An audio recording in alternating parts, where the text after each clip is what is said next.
नमस्कार, welcome to mentors ज्ञान। आज हम मेंटर्स ज्ञान में साइंस का सीरीज शुरू करने जा रहे हैं। साइंस के सीरीज, इसका मतलब हम आपको पेपर 4 का पार्ट 1 पढ़ाने जा रहे हैं। पेपर 4 के पार्ट 1 का सिलेबस देखेंगे आगे। इससे पहले ये बता दूं कि पेपर 4 में 3 पार्ट है। सबसे पहले पार्ट 1 जिसमें साइंस का सेक्शन है, पार्ट 2 जिसमें गणित का सेक्शन है, जिसके वीडियोस आपको रेगुलर वैभव सर के माध्यम से मिल रहे हैं हमारे चैनल पे। पार्ट 3 है इसमें अप्लाइड साइंस, जिसके वीडियो आपको आगे प्रोवाइड कराए जाएंगे। ठीक, ये साइंस को पढ़ने का एक नया तरीका होगा जो हम मेंटर्स ज्ञान पे लेकर के आएंगे। पर उससे पहले सिलेबस और अभी के आने वाले सवालों के लेवल को समझ लेते हैं।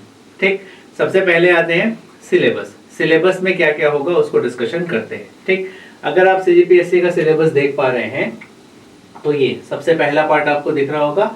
वैसे आपको उधर से क्लियर नहीं दिख रहा होगा, लेकिन पेपर वन में अगर आप देख रहे हैं तो आपको पहला भाषा देखने को मिलेगा। ठीक है, आप सभी को पता होगा पेपर 1 भाषा का पेपर होता है, जिसमें सामान्य हिंदी है, छत्तीसगढ़ी भाषा है और जनरल इंग्लिश है। तो सामान्य हिंदी आता है 100 नंबर का, 50 नंबर का आता है जनरल इंग्लिश और 50 नंबर का आता है भाषा छत्तीसगढ़ी। ठीक है, भाषा वाले वीडियो है नहीं, इसको बाद में हम आगे डिस्कशन करेंगे, जिस समय हम आपको स्ट्रेटेजी बता रहे होंगे कि इन सारे सब्जेक्ट्स को कैसे पढ़ना है और खत्म करना है। ठीक, आगे बढ़ते हैं। दूसरा निबंध का आपको पता होगा 4 निबंध आते हैं, 2 आपको राष्ट्रीय और अंतरराष्ट्रीय मुद्दे पे आते हैं और 2 छत्तीसगढ़ के मुद्दे पे आते हैं। जिनको इंग्लिश समझ में आती है वो इस साइड पे देख लेंगे। ठीक है, इसके बाद आते हैं हिंदी वाले section. Paper number 3, paper number 3 में इसको सामान्य अध्ययन 1 कहते हैं। इसमें भारत का इतिहास आएगा आपके 75 नंबर का और भारत संविधान एवं लोक प्रशासन आएगा 50 नंबर का। छत्तीसगढ़ का इतिहास आएगा 75 नंबर का। ठीक, इंग्लिश में भी ये लिखा हुआ है, इंडिया हिस्ट्री 75 मार्क्स, 50 मार्क्स का क्या आएगा, constitution and public administration 75 marks का आएगा, हिस्ट्री ऑफ छत्तीसगढ़। ठीक, आगे देखते हैं पेपर 4, जिसको कहते हैं जनरल स्टडी 2 और पेपर 4 इसका नाम है, जिसमें हम अभी पढ़ने वाले हैं। इसके सब्जेक्ट को एक्चुअली आज डिस्कस करेंगे। तो इसमें सामान्य विज्ञान, फिजिक्स, केमिस्ट्री, बायो होता है। ये आता है आपका 75 मार्क्स का। 50 मार्क्स का आता है योग्यता परीक्षण, तार्किक बुद्धिमत्ता और परीक्षण, तो ये नॉर्मली मैथ्स है। इसके बाद अप्लाइड और व्यवहारिक साइंस पढ़ेंगे जो आएगा 75 मार्क्स का।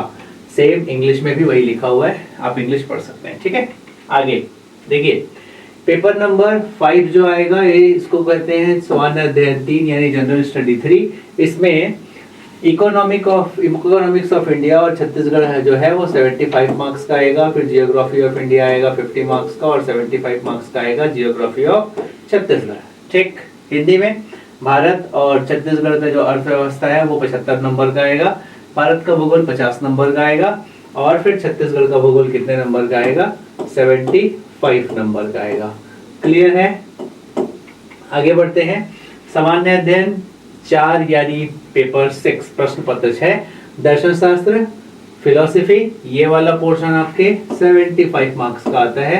50 मार्क्स का आएगा आपका समाजशास्त्र, जिसको सोशियोलॉजी कहते हैं। और फिर सोशल एस्पेक्ट्स ऑफ छत्तीसगढ़ आ रहा है 75 नंबर का, जिसमें छत्तीसगढ़ का सामाजिक परिदृश्य यानी कला, संस्कृति और जनजाति को देखना रहेगा। पेपर 7 के 3 पार्ट होते हैं।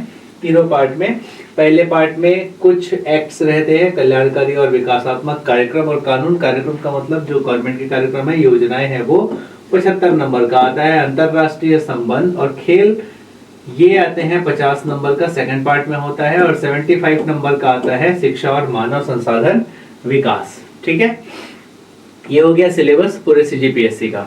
अब हम जो वीडियो चालू करने जा रहे हैं ये है साइंस से रिलेटेड। तो साइंस पेपर 4 पढ़ेंगे, पहले उसका सिलेबस देख लेते हैं। ठीक, तो यहाँ पे आपको दिख रहा होगा साइंस के सिलेबस में सबसे पहले रसायन विज्ञान, जिसमें अभिक्रिया की दर, रासायनिक साम्य, अभिक्रिया की दर का प्रारंभिक ज्ञान, तीव्र एवं मध्य रासायनिक अभिक्रियाएं, यहीं तक सवाल था।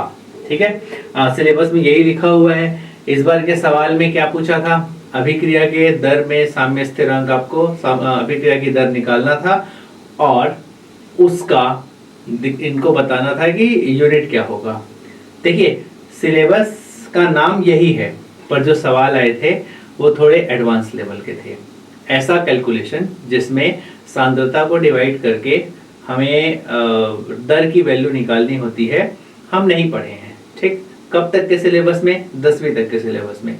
लेकिन यही जब आप 11वीं का केमिस्ट्री उठा करके देखेंगे तो उसमें दिया रहता है कि कैसे घात को कटा करके उसका यूनिट निकाला जाता है, जो इस बार का क्वेश्चन था 2 नंबर का। तो ऐसे ही है, अब टॉपिक यही रहेंगे पर 10वीं वाला टॉपिक्स खत्म हो चुका है, तो उन्हीं टॉपिक्स को एडवांस करके आपको पढ़ना पड़ेगा 11 से। बुक्स वही हैं, 10वीं तक का सीजी बोर्ड पढ़िए, फिजिक्स और केमिस्ट्री के लिए आप 11वीं 12वीं का प्रबोध पढ़ सकते हैं, चाहे तो 11वीं 12वीं का एनसीईआरटी भी पढ़ सकते हैं। लेकिन बायो के लिए आपको 11वीं 12वीं का एनसीईआरटी पढ़ना ही पड़ेगा अब, ठीक है।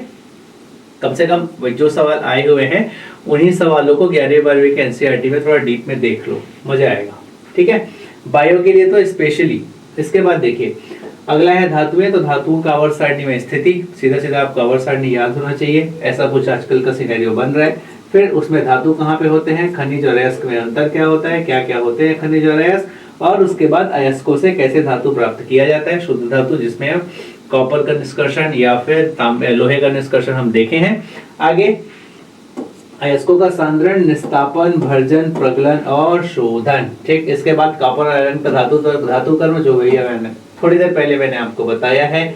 इसके बाद हो जाएगा धातुओं का संक्षारण, फिर आता है मिश्र धातुएं। ये सारे सेक्शंस जो हैं हमारे पेपर में आए हैं अभी तक के और आगे भी आएंगे, बस इसमें आपको थोड़ा एडवांस पढ़ना पड़ेगा। तो इस साल के पेपर में धातु वाले सेक्शन से, धातु या अधातु यानी आवर्त सारणी वाले सेक्शन से तो ऐसा कुछ एडवांस में क्वेश्चन देखने को नहीं मिला है। जो क्वेश्चन देखने को मिला है वो महत्वपूर्ण कार्बनिक यौगिक से मिला है, जिसमें एसिटिक अम्ल और मेथिल अल्कोहल, एथिल अल्कोहल के निर्माण का प्रयोगशाला विधि या फिर औद्योगिक निर्माण की विधि बहुत कम पढ़ा जाता था। उससे सवाल आगे है तो इसको याद करना पड़ेगा अब आपको। और पॉलीथीन, पॉलीविनाइल क्लोराइड और इस तरह के जो बहुलक हैं, कृत्रिम या प्राकृतिक बहुलक, इनमें भी थोड़ा सा डीप क्वेश्चन पूछा है। मतलब आपको 11वीं का बहुलक वाला चैप्टर पढ़ना ही पड़ेगा केमिस्ट्री का, ठीक। टेफ्लॉन साबुन और अपमार्जक बेसिक 10वीं की किताब में दिए हुए हैं।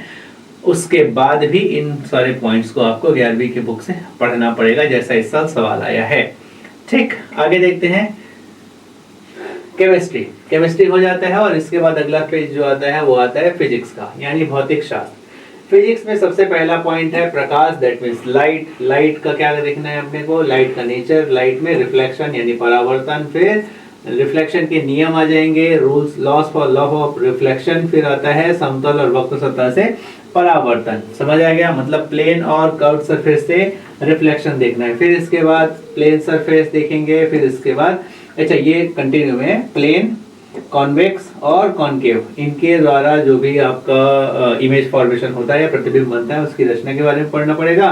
फोकस दूरी और वक्रता त्रिज्या, फोकस डिस्टेंस एंड क्या होगा वक्रता त्रिज्या। वक्रता त्रिज्या को बोलते हैं आर, जो हमको कर्व वाला जो मिरर आता है उसमें रेडियस निकालना होता है, कर्व रेडियस या फिर रेडियस ऑफ कर्वेचर बोलते हैं इसी को, जिसमें रिलेशन निकालना है। ये आपको पता होगा कि F/2F = R होता है, इस तरह का संबंध हमें समझना है। इसके बाद गैसों का विद्युत विसर्जन, ठीक, ओके। गैसों का विद्युत विसर्जन में इसके बाद हो जाएगा नेक्स्ट है आपका सूर्य में ऊर्जा की उत्पत्ति, एनर्जी फॉर्मेशन इन सन। इसके बाद आ जाएगा इलेक्ट्रिसिटी और इसके इफेक्ट्स, विद्युत और इसके प्रभाव। फिर आ जाएगा इलेक्ट्रिसिटी इंटेंसिटी, विद्युत तीव्रता ई। इसके बाद पोटेंशियल और पोटेंशियल डिफरेंस। फिर उसके बाद विद्युत धारा मतलब करंट इलेक्ट्रिसिटी, और फिर उसी में ओम का लॉ आ जाएगा। फिर रेजिस्टिविटी आ जाएगा, प्रतिरोधकता, और यही सारे इससे रिलेटेड हैं जो विद्युत से रिलेटेड है। इसमें विद्युत धारा का केवल उसमें प्रभाव है, तो इसके रासायनिक प्रभाव और बाकी को पढ़ते मत रहना। आगे विद्युत शक्ति एवं ऊर्जा व्यय मतलब कितने यूनिट बिजली खत्म हो रहा है उसको पढ़ना रहेगा। फिर विद्युत उपयोग में रखी जाने वाली सावधानियां, अब यहाँ से इंपॉर्टेंट हो जाता है जो आपको 12th की बुक में पढ़ना रहेगा, प्रकाश विद्युत प्रभाव, फोटो इलेक्ट्रिक इफेक्ट, ठीक है। आइंस्टाइन का इक्वेशन आ जाएगा, वो यहाँ पे इंपॉर्टेंट बन जाता है। अब ये जो आप पोर्शन पढ़ेंगे इसमें इंटेंसिटी, आवृत्ति के चेंज होने से फोटो इलेक्ट्रिक इफेक्ट कैसे चेंज होता है, या फिर फ्रीक्वेंसी के चेंज होने से फोटो इलेक्ट्रिक इफेक्ट कैसे चेंज होता है, इन सबको पढ़ना पड़ेगा। थ्रेशोल्ड फ्रीक्वेंसी क्या होता है, जिसको हिंदी में दहली आवृत्ति कहते हैं, ये सारी चीजें आपको इस सिलेबस में पढ़ना पड़ेगा। अगर सवाल इस साल के जैसे ही आगे रहने वाले हैं तो पढ़ना तो पड़ेगा, ठीक है। और ये सारी चीजें आपको आगे के क्लासेस में पढ़ाई जाएंगी। ठीक, आगे बढ़ते हैं। सोलर सेल का संरचना, जो पीएन जंक्शन डायोड इस साल का क्वेश्चन था, सीधे सीधे 15 नंबर का, वो यहाँ पे सिलेबस में लिखा हुआ है और डायोड है, और इसी पीएन जंक्शन से बनता है सोलर सेल, जो आपको 12th के क्लास में मिल जाएगा। 12th का अगर आप प्रबोध रखे हैं तो बहुत अच्छे से उसमें दिया हुआ है। मीनवाइल एनसीईआरटी में शायद ये सेक्शन अब हटा दिया गया, इसलिए प्रबोध से पढ़ना रहेगा। ठीक है, आगे देखेंगे अगर हम, तो बायो वाला सेक्शन आएगा, जिसमें सबसे पहले वाला पोर्शन है ट्रांसपोर्टेशन। तो एक तो फाइटो ट्रांसपोर्टेशन हो जाएगा, मतलब प्लांट्स में कैसे ट्रांसपोर्टेशन होता है, किनका, मिनरल्स का और वाटर का, ये देखना पड़ेगा, मतलब जाइलम और फ्लोएम के बारे में पढ़ना पड़ेगा। खनिज लवण जल परिवहन पौधों में कैसे होता है, इसके बारे में मैंने अभी बात किया है। फिर उसके बाद जंतुओं में किस तरह से ट्रांसपोर्टेशन होता है, तो बाय ब्लड, और भी होते हैं प्लाज्मा, इनके थ्रू होगा। फिर इसके बाद देखना पड़ेगा कि ब्लड का फंक्शन क्या होता है और उसका स्ट्रक्चर कैसा होता है। हिंदी में रक्त की संरचना कैसी होती है, उनके कार्य क्या होते हैं। फिर हृदय का कंस्ट्रक्शन या फिर स्ट्रक्चर, बार स्ट्रक्चर तो मैं कंस्ट्रक्शन कह रहा हूँ, माफ करिएगा। तो यहाँ पे हार्ट का अपने को स्ट्रक्चर देखना होगा और उसका फंक्शन देखना होगा। अब यहाँ पे देखिए प्राथमिक ज्ञान लिखा हुआ है, इस पे कंफ्यूज नहीं होना भाई। ये कभी भी सवाल ऐसा दे सकता है कि हार्ट के कंप्लीट नॉलेज से आपसे पूछा जा सकता है, पेसमेकर क्या होता है, ये सब आ सकते हैं, तो आप पढ़ के रखना पड़ेगा अगर इस साल के जैसे आपको सरप्राइज नहीं होना है तो। फिर फोटोसिंथेसिस यानी प्रकाश संश्लेषण आ जाएगा, तो इसका डेफिनेशन लिखना होगा और इसके जो स्टेप्स हैं उनको बताना होगा। अब इसी में आ जाता है आपका C4 plant, C3 plant, cam plant, ये सारे क्वेश्चंस आ जाते हैं जिसको आपको पढ़ के रखना है। फिर रेस्पिरेशन आ जाता है। अब देखो रेस्पिरेशन और इस बार एक्सक्रेशन को मिला करके क्वेश्चन दे दिया था, फेफड़े से एक्सक्रेशन बताया था, तो फेफड़े से एक्सक्रेशन कैसे होगा, वो CO2 बाहर निकालता है, उसी को हमको पढ़ना रहेगा। परिभाषा, श्वसन और श्वासोच्छ्वास, श्वसन के प्रकार, श्वसन और अनाक्षी श्वसन, इनको हमको स्टडी करना रहेगा। इसके बाद ह्यूमन रेस्पिरेशन सिस्टम पढ़ना है, उसका प्रोसेस क्या होता है। फिर ह्यूमन डाइजेशन सिस्टम पढ़ना है, उसका प्रोसेस क्या होता है। फिर इसके बाद नियंत्रण एवं समन्वय, इसमें आ जाएगा हमारा न्यूरॉन्स के बारे में पढ़ना रहेगा। ह्यूमन ब्रेन और मेरुरज्जु को पढ़ना है। इसके बाद क्या पढ़ेंगे, कैसे पौधों और जंतुओं में समन्वय होता है। ठीक है, आगे देखेंगे हमारे कौन कौन से हार्मोनल ग्लैंड्स होते हैं, अंतःस्रावी ग्रंथियां कौन कौन सी होती हैं या बाह्य स्रावी ग्रंथियां कौन कौन सी होती हैं, वो कौन कौन से हार्मोन्स का स्रावण करती हैं, उनको हमको पढ़ना रहेगा। ठीक है, कौन कौन से हार्मोन्स सेक्रेट करते हैं जो हमारे ग्लैंड्स हैं, उनको पढ़ेंगे। इसके बाद हम पढ़ेंगे रिप्रोडक्शन एंड ग्रोथ। ठीक है, तो प्रजनन एवं वृद्धि पढ़ना रहेगा, टाइप्स ऑफ रिप्रोडक्शन पढ़ना पड़ेगा। फिर उसके बाद अलैंगिक प्रजनन पढ़ेंगे, विखंडन पढ़ेंगे, मुकुलन पढ़ेंगे, पुनरुत्भवन पढ़ेंगे। ये सारे अलैंगिक प्रजनन के प्रकार हैं जिनको हमको डिस्कस करना पड़ेगा। तो यहाँ तक अगर आप देख पा रहे होंगे ग्राफ्टिंग तक अलैंगिक जनन के प्रकार है, फिर अनिषेक जनन है, तो ये पूरा प्रजनन से रिलेटेड हमको पढ़ना पड़ेगा। ठीक, फिर मानव में भी प्रजनन तंत्र और प्रजनन प्रक्रिया पढ़ेंगे और इसके बाद अनुवांशिकी विकास को हमको पढ़ना पड़ेगा। ठीक, तो इसमें जीन आ जाएगा, मेंडल के प्रभाव आ जाएगा, जिनको आपको पढ़ना चाहिए कहाँ से, एनसीईआरटी 12th के क्लास से। अब हम जो साइंस का स्टार्ट करने जा रहे हैं, इसमें हम पढ़ेंगे फिजिक्स को। पहले फिजिक्स खत्म करते हैं, फिर केमिस्ट्री में आएंगे, फिर बायो को खत्म कर देंगे। समझ में आई बात। फिजिक्स में आज जो आपको पढ़ाया जाएगा वो थोड़ा सा डेमो दिया जाएगा। किस चीज का डेमो दिया जाएगा, फिजिक्स को पढ़ना कहाँ से और कैसे पढ़ना है, इसके बारे में आपको बताएंगे। जो सिलेबस है यहाँ से उठा करके कुछ चीजें आपको समझाई जा रही हैं। इसके बाद के जो क्लासेस आएंगे जिसमें आपको एनिमेशन और ग्राफिक्स देखने को मिलेगा, डेफिनेटली मिलेगा। मेंटर्स ज्ञान चैनल पे आप हैं, यहाँ बिना एनिमेशन ग्राफिक्स के हम आपको समझाने की कोशिश नहीं करेंगे। ठीक, अब हम चालू कर रहे हैं फिजिक्स वाले पोर्शन में। सबसे पहले प्रकाश को चालू कर रहे हैं। देखिए इसमें जो टॉपिक्स हैं वो मैं प्रकाश हो गया, ऊर्जा हो गया, विद्युत तीव्रता हो गया, और इसमें विद्युत शक्ति और प्रकाश विद्युत प्रभाव, इनको बहुत ही सारे तरीके से आज आपको समझा रहा हूं, जिसको आपको देखना है कि उन टॉपिक्स को हम आप और हम कैसे मिलकर पढ़ सकते हैं। कल से इन टॉपिक्स का डिटेल में डिस्कशन स्टार्ट हो जाएगा। ठीक है, प्रकाश के बारे में अगर आपको बता दें तो इसको, अगर यहाँ पे प्रकाश लिखा है तो अंग्रेजी में लिख देते हैं LIGHT। इसमें हमको मेन जो पढ़ना है वो रिफ्लेक्शन पढ़ना है। ठीक है, हिंदी में इसी को क्या कहते हैं? परावर्तन कहते हैं, प्रकाश का परावर्तन। ठीक है, तो सबसे पहले प्रकाश क्या होता है? तो प्रकाश की अलग अलग परिभाषाएं आई हैं, जिन परिभाषाओं में अगर आपको मैं बताना चाहूँ तो एक तो है ये ऊर्जा का पुंज होता है, या फिर पैकेट होता है किसका? एनर्जी का। ठीक, और भी बहुत सारी चीजें हैं, ये कोई बोलता है वेव है, ये कोई बोलता है रे है। तो हमको जो यहाँ पे पढ़ना है उसको रे के मान के रे ऑप्टिक्स के फॉर्म में पढ़ना है। इस बार लाइट के डुअल नेचर पे क्वेश्चन आ गया था, जो कि तब का क्वेश्चन है जब हम इसके बहुत आगे प्रकाश का विद्युत प्रभाव पढ़ेंगे। जो photo electric effect of light मैंने आपको बताया था, उसको जब हम पढ़ेंगे तब उस क्वेश्चन पे आएंगे। फिलहाल रिफ्लेक्शन के बारे में है, तो एक प्लेन सरफेस रहेगा जहां से लाइट ऐसे आएगी और ऐसे चले जाएगी। अब इसके लॉ बनते हैं, ये इसको कहते हैं आपतित किरण। क्या कहते हैं? आपतित किरण। और इसको कहते हैं परावर्तित किरण। ठीक है, यहाँ पे परावर्तन हो रहा है तो परावर्तित किरण कहेंगे। इंग्लिश में इसको इंसिडेंट रे कहेंगे और इसको रिफ्लेक्टेड रे कहेंगे। ठीक है, ये इधर जा रहा है, इसको इंसिडेंट एंगल कहेंगे, आपतित कोण कहेंगे, इसको परावर्तित कोण कहेंगे। समझ में आ गया? और ये वाला कहलाता है नॉर्मल। ठीक है, या फिर इसको हिंदी में कहते हैं अभिलंब। ठीक, तो यहाँ पे जो नियम बनता है प्रकाश के परावर्तन का वो ऐसे बनता है। जो प्रकाश के परावर्तन का नियम बनेगा वो दो नियम होते हैं। सबसे पहला नियम होता है आपतन कोण परावर्तन कोण के बराबर होगा। दूसरा, आपतन बिंदु पर आपतित किरण, अभिलंब और परावर्तित किरण सभी क्या होंगे? एक ही तल पर स्थित होंगे। इसको आपको समझाया जाएगा एनिमेशन के माध्यम से जब हम क्लासेस में आगे बढ़ेंगे। अभी केवल इस सब्जेक्ट को ब्रीफ में स्टार्ट कर रहे हैं, आपको इसका एक ओवरव्यू दे रहे हैं, इसीलिए चिंता मत करिए, इसको कंप्लीट अच्छे से समझाएंगे। साइंस यहाँ से ज्यादा अच्छा आप कहीं नहीं समझेंगे, इसकी गारंटी मैं देता हूँ। ठीक है, नेक्स्ट इसके बाद प्रकाश का परावर्तन और इसके नियम जब हम पढ़ लेते हैं तो दो सतह होते हैं। एक सतह होता है ऐसे समतल सतह जो आप यहाँ पे देख पा रहे होंगे, और दूसरा गोलीय सतह होता है। अब ये गोलीय सतह दो प्रकार के होते हैं, इसको कहते हैं हम कॉनकेव कहते हैं, हिंदी में अवतल सतह कहते हैं, और इसको आप देख पा रहे होंगे इसको कहते हैं उत्तल सतह या फिर कॉन्वेक्स सरफेस बोलते हैं, जिसको हम डिस्कस करेंगे आगे के क्लासेस में। और यहीं से ही हम एक फार्मूला भी डिराइव करेंगे, जो फार्मूला होगा 2F = R होगा। ठीक है, इसके बाद आगे बढ़ते हैं।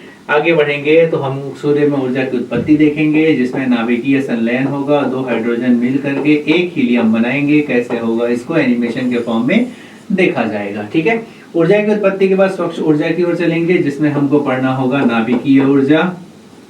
ठीक है, नाभिकीय ऊर्जा वैसे ये स्वच्छ ऊर्जा नहीं है, फिर भी ज्यादा एफिशिएंट ऊर्जा माना जाता है जो हमारे नॉर्मल विद्युत ऊर्जा उत्पादन हो रही है उससे। फिर ये ऊर्जा के बाद हम सीधे पहुंच जाएंगे कहां पर?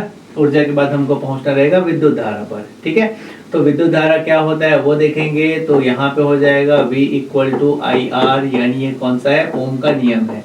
ठीक है, और इसके बाद प्रतिरोध क्या होते हैं इसको हम डिस्कस करेंगे। प्रतिरोधों का श्रेणी क्रम में संयोजन और प्रतिरोधों का समांतर क्रम में संयोजन, यानी सीरीज और पैरेलल कनेक्शन ऑफ रेजिस्टेंस को हम देखेंगे, कैसे वैल्यूज निकालते हैं उसको देखा जाएगा। फिर इसके बाद जो हीट इफेक्ट ऑफ इलेक्ट्रिसिटी यानी विद्युत धारा का ऊष्मीय प्रभाव होगा, तो H = I²RT के बारे में हमको देखना रहेगा, जिसको हम आगे के वीडियोस में समझेंगे। और इसी से जब हम हीट एनर्जी निकालेंगे, ये हीट का मतलब क्या आता है? ऊर्जा। तो ये हीट एनर्जी जब निकलेगी, यानी इसका फॉर्मूला किलोवाट आवर में हम निकालेंगे वैल्यू, और इसको कहते हैं एक यूनिट। क्या कहते हैं? एक यूनिट। जो आपके घर में बिजली बिल आता है ना, वो यही यूनिट। तो जितना किलोवाट आवर होगा उतने यूनिट होंगे, और उसी के हिसाब से आपको बिजली बिल पे करना होगा। घर के हाउस होल्ड का बिजली बिल कैसे पेमेंट करने के लिए कैसे कैलकुलेट करते हैं, ये मैं आपको सिखाऊंगा। ठीक है, इसके बाद हम आगे बढ़ेंगे साइंस में, और आगे बढ़ने के टाइम पे देखेंगे कि यहाँ तक हमारा पोर्शन कंप्लीट हो जाता है उपयोगिता, और ये ऊर्जा व्यय की गणना तक हो जाएगा। फिर प्रकाश विद्युत प्रभाव आएगा। प्रकाश विद्युत प्रभाव में एक्चुअली हम ये देखेंगे कि कैसे एक विद्युत विसर्जन नलिका में क्या होता है? लाइट आता है, यानी प्रकाश का पुंज आएगा और यहाँ से इलेक्ट्रॉन निकलने लगेंगे। ठीक है, ये होता है एमिटर प्लेट, इसको उत्सर्जन प्लेट बोलते हैं। और इसके बाद में ये होता है संग्राहक प्लेट। ठीक है। ये होता है संग्राहक प्लेट, जिसमें इलेक्ट्रॉन आकर के इकट्ठा होगा और इसको विभवांतर से ऐसे जोड़ दिया जाएगा, हाई वोल्टेज लगा दिया जाएगा। अब इसमें ये जो लाइट आ रही है, प्रकाश आ रहा है, ये किस किस फॉर्म में आ रहा है? क्या इसकी फ्रीक्वेंसी अलग करने से ये इलेक्ट्रॉन जो निकल रहा है इसके वैल्यू में कुछ चेंज आएगी, इसके ऊर्जा में कुछ चेंज आएगी, इलेक्ट्रॉन ज्यादा निकलेंगे, कम निकलेंगे। अगर इसकी मैं तीव्रता बढ़ा दूं, किसकी जो लाइट आ रहा है उसकी तीव्रता बढ़ा दूं, अब यहाँ पे तीव्रता और फ्रीक्वेंसी में डिफरेंस क्या होता है, तीव्रता और आवृत्ति में डिफरेंस क्या होता है, इसको मैं आपको समझाऊंगा आगे के वीडियोस में जब हम इस टॉपिक पे पहुंचेंगे। ठीक है, तो जो चेंजेस आएंगे उसके कारण इलेक्ट्रॉन्स में बाहर कितने निकलेंगे और क्या इफेक्ट पड़ेगा वो हम देखने वाले हैं। इसी का उपयोग करके ट्यूबलाइट बनाया जाता था।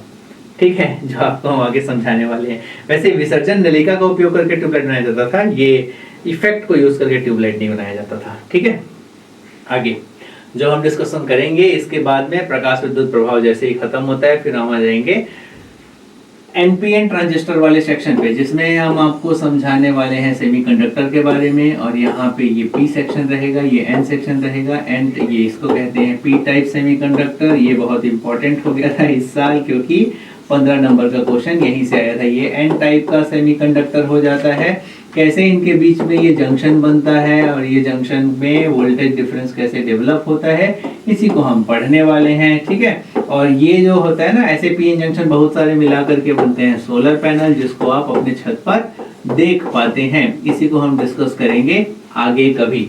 समझ में आ गया आपको? आपको ये सारी पढ़ाई हमारे चैनल पर एनिमेटेड फॉर्म में मिलने वाली है।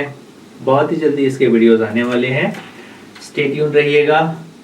सबसे पहले फिजिक्स चालू करेंगे, फिर केमिस्ट्री खत्म करेंगे, फिर बायो खत्म करके आपका साइंस वाला सेक्शन कंप्लीट करेंगे। नेक्स्ट वीडियो में मिलते हैं जब हम सिर्फ और सिर्फ फिजिक्स के कंटेंट को लेकर के आएंगे और आपको सबसे पहला टॉपिक लाइट समझाने की कोशिश करेंगे। ठीक है, शुक्रिया, बने रहने के लिए आपका बहुत बहुत धन्यवाद।